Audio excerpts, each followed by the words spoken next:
The Path to Salvation by St. Theophan the Recluse. Chapter 2. The Chief Activities of the Body, Soul, and Spirit. 1. Directing the developing powers of the soul and body. First of all, the needs of the body are aroused, and then are in a constant state of living activity until death itself. It is all the more essential to place them within their proper bounds and to strengthen them with the force of habit, so that later there will be less disturbance from them. In relation to food, the first requirement for bodily life is food. With relation to morality, this is the seat of the passion for sinful enjoyment of the flesh, or the arena for its development and nourishment. Therefore, one must feed the child in such a way that, in developing the life of the body, furnishing him strength and health, one will not ignite in the soul the pleasing of the flesh. One should not consider that the child is small, and therefore in no need of such concern. From the very first years, one must begin to restrain the flesh which is inclined to crude materiality, and train the child to become master of it, so that in adolescence and youth, and in the years thereafter, he might easily and freely be in control of this need. The first attempt made is very precious. Much that happens subsequently depends on the feeding of the child. Without noticing it, one can develop in him the love of pleasure and immoderation in food. The two forms of the sin of gluttony, the two inclinations bound up with eating that are so ruinous for the body and the soul. Therefore, even physicians and teachers advise 1. To select a healthful and suitable food, depending on the age of the child. For one food is suitable for an infant, another for a child, yet another for an adolescent and a young man. 2. To subject the use of food to definite rules, again adapted to age, in which there should be defined the time, the quantity, and the means of eating. And 3. Not to depart later from this established rule without need.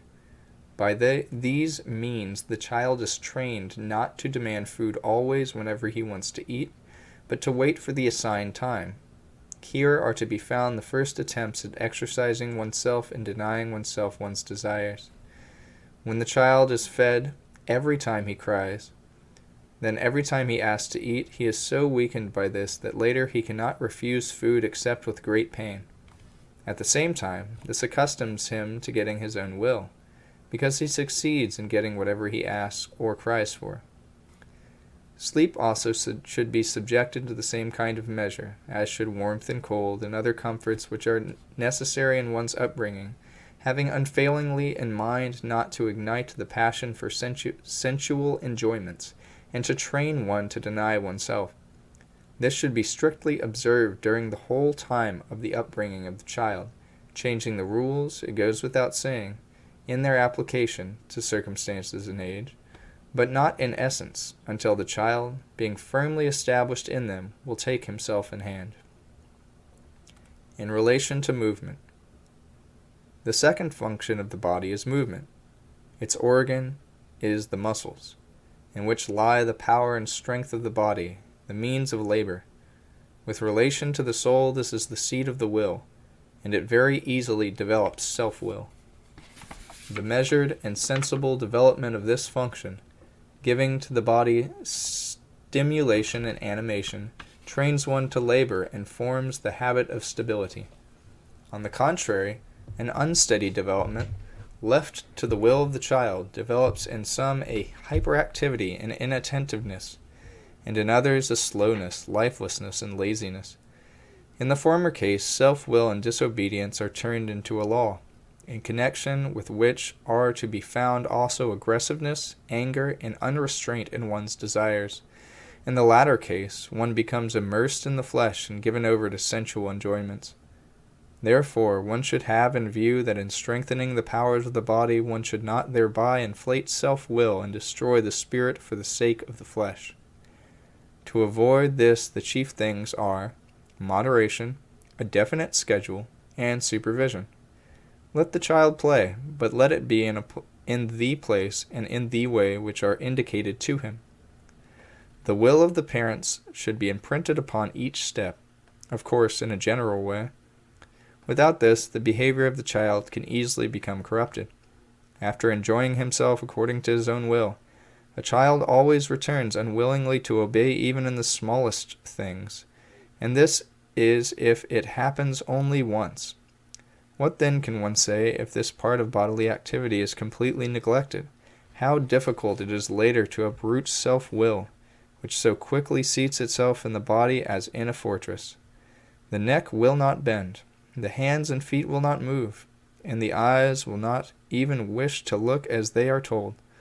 But on the contrary, a child comes out ready to obey every kind of order, when from the very beginning he is not given total freedom in his movements. In addition, there is no better training in being the master of one's body than by forcing it to exert itself according to orders. In relation to the nerves and senses, the third function of the body is the nerves. From the nerves come the senses, the means of observation and food for curiosity, but more of this later. Here we will talk about the general purpose of the nerves as the center of the sensuality of the body, or the capability of receiving outward impressions which are unpleasant for it. In this respect, one must make a rule to train the body to endure every kind of outward influence, without misfortune, whether from fresh air, water, change of temperature, heat, cold, pain, wounds, and so forth. Whoever has acquired such a habit is the most fortunate of men, capable of the most difficult actions at any time and in any place. The soul in such a man is the full master of the body. It does not postpone or change or leave off actions fearing bodily unpleasantness. On the contrary, it will turn with a certain desire to those things that can bring danger to the body. This is very important. The chief evil with relation to the body is love for the body and pitying it. This takes away all the soul's authority over the body and makes the soul the slave of the body. And on the contrary, one who does not spare the body will not be disturbed in whatever he does by apprehensions born of blind love of life. How fortunate is one who is trained to this from childhood! Here also is the place for medical advice concerning bathing, the times and place of walking, clothing. The chief thing is to keep the body not in such a state that it would receive only pleasant impressions, but on the contrary, to keep it more under the impression of those things which cause it disturbance. By pleasant impressions the body is pampered, and by unpleasant ones it is strengthened. In the former condition the child is afraid of everything, but in the latter condition it is ready for anything and is capable of continuing patiently what it has begun. Such an attitude toward the body is prescribed by the science of raising children. Here we will only indicate how these counsels are useful also for the development of Christian life, because the zealous fulfillment of them protects the entrance into the soul from the evil poison of sensual enjoyments, of self-will, of love for the body and self-pity, and it forms in the child the dispositions which are opposite to these, and in general trains him to be the master of his body and not be in submission to it. This is very important in the Christian life, which by its nature is remote from sensuality and every kind of pleasing of the flesh. Therefore, we should not leave to arbitrary decision the development of the child's body, but must keep it under a strict discipline from the very beginning, until later it may be given into the hands of the child himself as an organ already adapted to Christian life and not hostile to it. Those Christian parents who truly love their children should not spare anything, even their own parents' heart, in order to furnish this good thing for the child. For otherwise all the acts following their love and concern will either bear little fruit or be entirely fruitless. The body is the dwelling place of the passions, and chiefly of the fiercest ones, such as lust and anger. It is also the organ through which the demons penetrate into the soul or come to settle near it. It goes without saying that in this process one must not leave out of sight the influence of church life and everything in it that affects the body. For by this the body itself will be sanctified, and the greedy, animal life of the child will be restrained. We will not discuss all this here, but only indicate the chief tone of the influences upon the body. Life itself will give the details for those who need them. In accordance with this outline, one may understand also how to treat the body in all the other seasons of life, for the question is the same in all of us.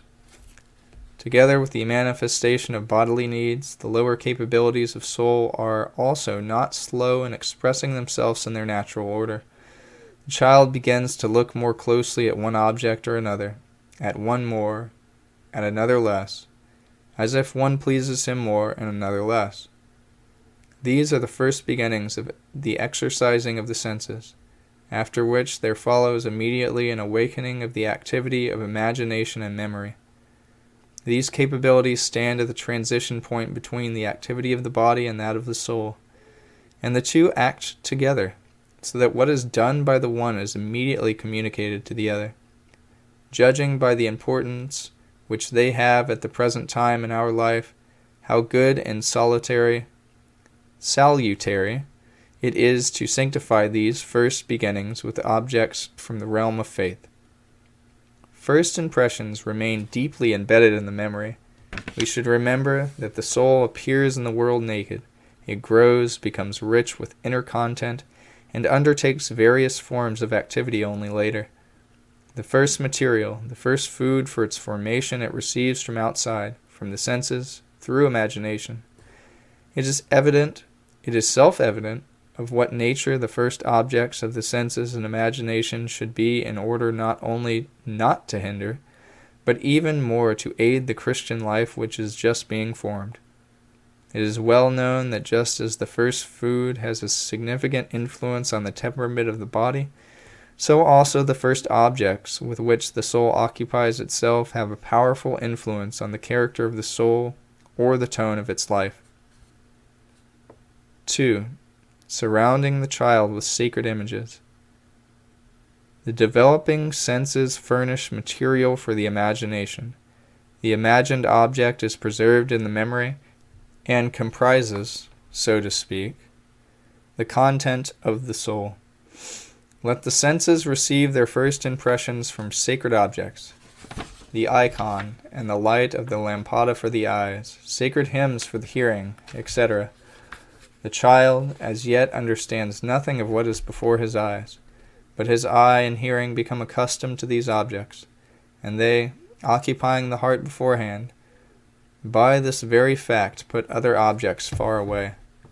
Following the feelings, the first exercises of the imagination will also be sacred. It will be easier for him to imagine these objects than others. Such will be his first exercises. Then, in future, the beautiful, which on one side is essentially bound up with the forms of the senses and the imagination, will attract him not otherwise than under sacred forms. And so, let the child be surrounded by sacred forms, objects of all kinds, and let everything that can corrupt in examples, depictions, and things be put away. Later, and for all the time that follows, one must keep the same order.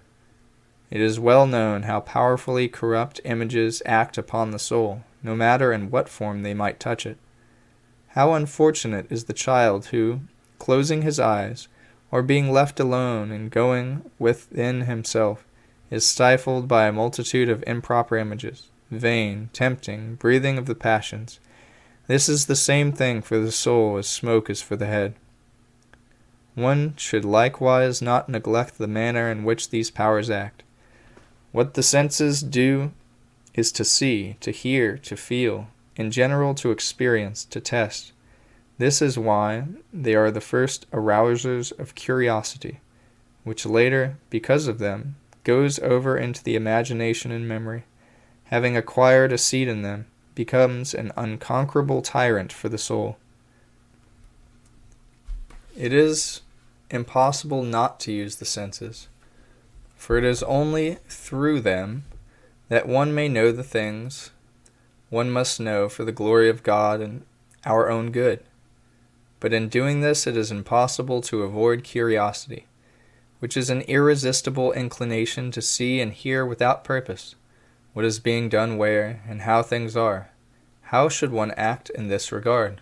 Investigation is already inevitably curiosity.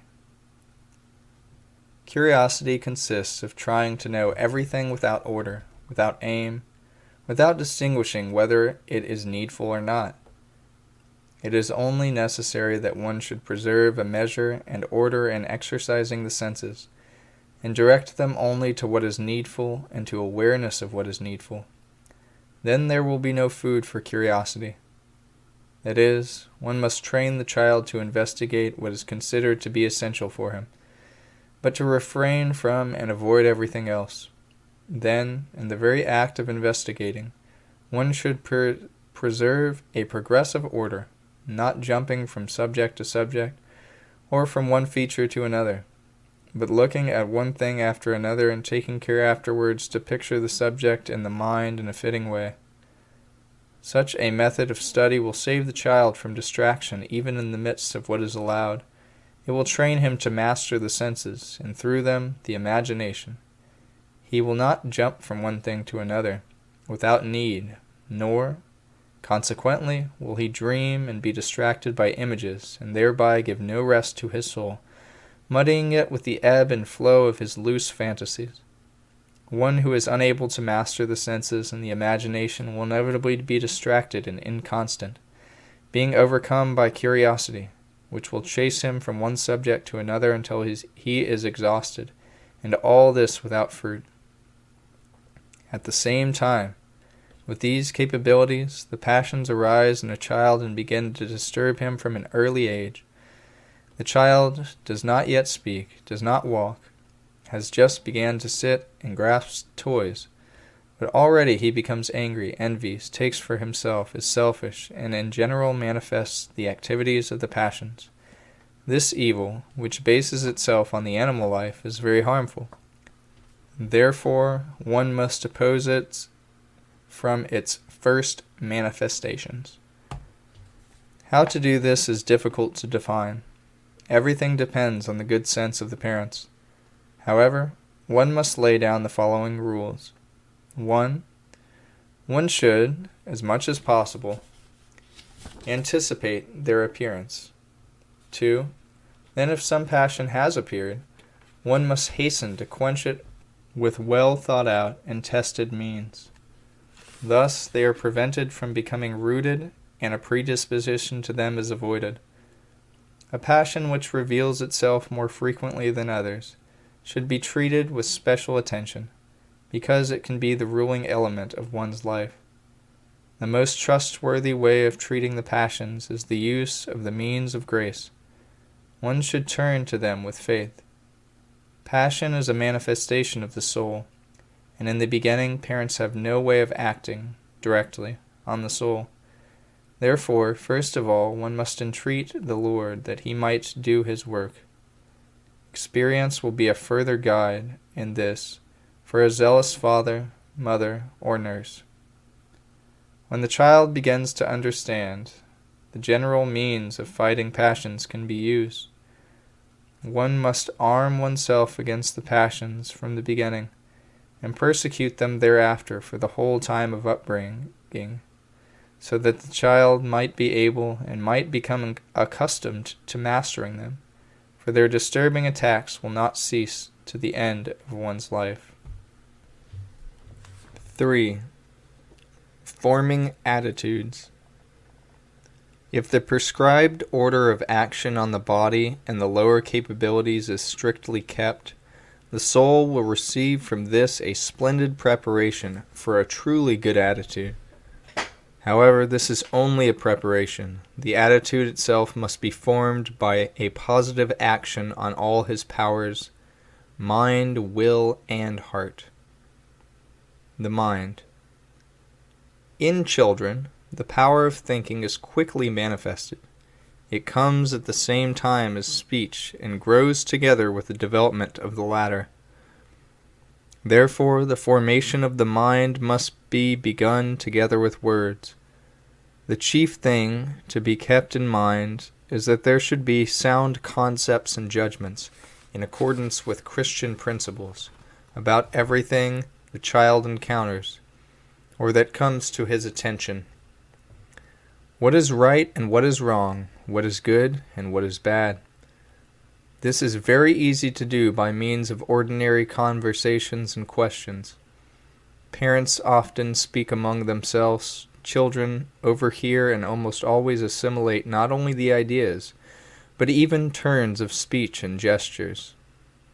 Therefore, let parents, when they talk, call things always by their proper names. For example, what is the meaning of the present life, and how does it end? Where does everything come from? What are pleasures? What value do certain customs have, etc.? Let parents talk with their children and explain to them either directly or, best of all, by means of stories. It is good, for example. Is it good, for example, to dress well? Is it pleasurable when one receives praise, etc.? Or let them ask the children what they think of one thing or another, and then correct their mistakes. In a short time, by this simple means, one may communicate sound principles for judging things, and these principles will not be erased for a long time, and may remain for life.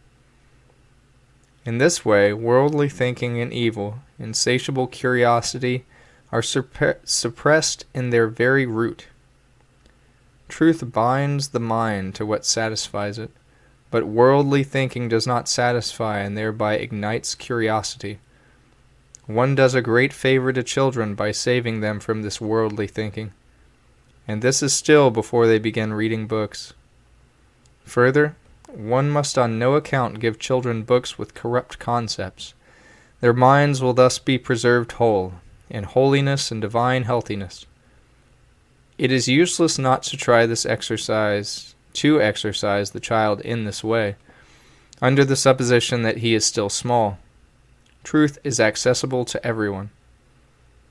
That a small Christian child is wiser than philosophers has been shown by experience. This experience is repeated sometimes today, but in earlier times it was everywhere. For example, during the period of martyrdom, small children discoursed on Christ the Savior, on the folly of idol worship, on the future life, and the like. This was because their mother or father had explained these things to them in simple conversations. These truths had then become close to the heart, which began to treasure them all the way to readiness to die for them. The will. A child has many desires. Everything catches his attention, attracts him, and gives birth to desires. Being unable to distinguish good from evil, he desires everything, and he is ready to do everything he desires. A child left to himself becomes untamably self-willed. Therefore, parents must strictly watch the sprout of the soul's activity. The simplest means for confining the will within its proper bounds, lies in disposing children to do nothing without permission. Let them be eager to run to their parents and ask, "May I do this or that?" They should be persuaded by their own experience, and that of others, that to fulfill their own desires without asking is dangerous. They should be put in such a frame of mind that they even fear their own will. This disposition will be most fortunate, and at the same time it is the easier one to be imprinted. Since children, for the most part, do address their questions to adults, realizing their own ignorance and weakness, this state of affairs has only to be elevated and placed as an absolute law for them. The natural consequence of such an attitude will be total obedience and submission in everything to do the will of the parents, even against one's own will, a disposition to deny oneself in many things, and the habit or ability to do this, and, the chief thing, the conviction, based on experience, that one should not obey oneself in everything. This is all the more understandable for children from their own experience, because they desire many things, and often those things are harmful to their bodies and souls. While accustoming the child not to do his own will, one must also train him to do good. For this, let the parents themselves furnish a fine example of good life, and acquaint their children with people whose chief concerns are not pleasures and awards, but the salvation of the soul. Children love to imitate. How early they learn to copy a mother or father. Here there occurs something similar to what happens with identically tuned instruments. At the same time, one must inspire the children themselves to good deeds. At first, one must order them to do good deeds, and then guide them into doing them themselves. The most ordinary good deeds in this regard are almsgiving, compassion, mercifulness, yielding to others, and patience. It is not difficult to train them to do these things. Opportunities for them occur every minute. One has only to use them. From this training, the will emerges well disposed to various good deeds, and in general with a tendency toward the good. Doing good must be taught just like everything else. The heart. If the mind, will, and lower powers are acting in this way, it goes without saying that the heart also will be disposed to have sound and true feelings, and to acquire the habit of enjoying what is truly enjoyable, and of having no sympathy whatever to that which, under the guise of pleasure, pours poison into the soul and body.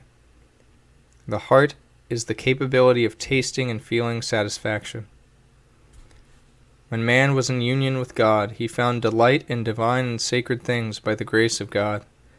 After his fall, he lost this taste and thirst for what is sensual. The grace of baptism has removed this, but sensuality is again ready to fill the heart. One must not allow this. One must guard the heart. The most effective means for the education of true taste in the heart is a church-centered life, in which all children in their upbringing must be unfailingly kept. Sympathy for everything sacred, pleasure in remaining in its midst for the sake of quietness and warmth, separation from what is bright and attractive in worldly vanity, all this cannot better be imprinted in the heart than by a church-centered life.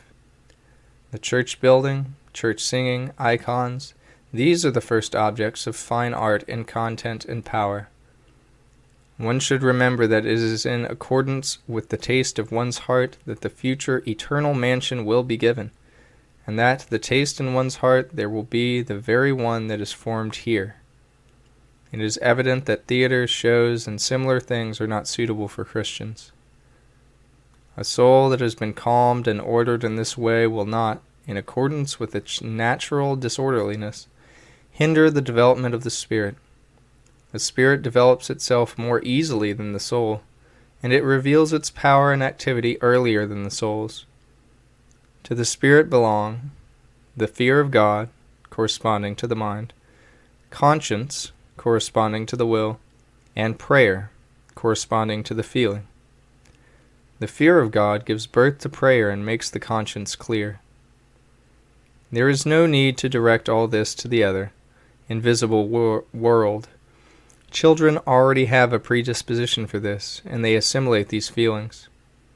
Prayer is especially ingrafted very easily and acts not through the tongue, but through the heart. This is why children will willingly and without fatigue participate in prayers at home and in the church services, and are happy to do so. Therefore, they should not be deprived of this part of their education, but little by little they should be led into the sanctuary of our feelings. The earlier the fear of God will be imprinted and prayer aroused, the more solid will piety be for the rest of one's life. In some children the Spirit has been manifested of itself, even among evident obstacles to its uncovering. This is very natural. The Spirit of grace received at baptism if it had not been quenched by an improper development of soul and body, cannot but give life to our spirit, and what can prevent it from being manifested in its power? The conscience. Conscience, however, demands the closest guidance. Sound concepts in prayer, together with the good example of the parents and with the other means of teaching the good, illuminate the conscience and imprint in it sufficient foundations for subsequent good activity. But the chief thing is that one should form in children an attitude of conscientiousness and awareness. Awareness is something extraordinarily important in life, but however easy it is to form it, it is just as easy to stifle it in children. The will of the parents is, for small children, the law of conscience and of God. Let parents, in accordance with their best understanding, give their commands in such a way that children are not forced to be transgressors of the parents' will. And if they have already become such, they should be disposed as much as possible to repentance. What frost is for flowers, so is the transgression of the parent's will for the child. He cannot look you in the eyes, he does not desire to enjoy kindnesses, he wishes to run away and be alone. But at the same time his soul becomes crude, and the child begins to grow wild. It is a good thing to dispose him ahead of time to repentance, so that without fear, with trust and with tears, he might come and say, I did something wrong. It goes without saying that all this will concern only ordinary things. But what is good is that here a foundation is placed for a future constant and truly religious character, to rise up immediately after a fall. And there is formed the capability of speedy repentance in cleansing or renewing oneself by tears. We have given here the order of a child's life. Let a child grow in it, and the spirit of piety will develop more in him. The parents should follow all the movements of the child's awakening powers and direct everything to a single end. This is the rule. Begin with the child's very first breath. Begin everything at once, and not just one thing. Do this all unceasingly, evenly, by degrees, without jumps, with patience and expectation, observing a wise gradualness, taking note of the sprouts and making use of them, considering nothing unimportant in such an important matter. We will not go into details here, for we have in mind to indicate only the chief direction of upbringing. End of chapter 2.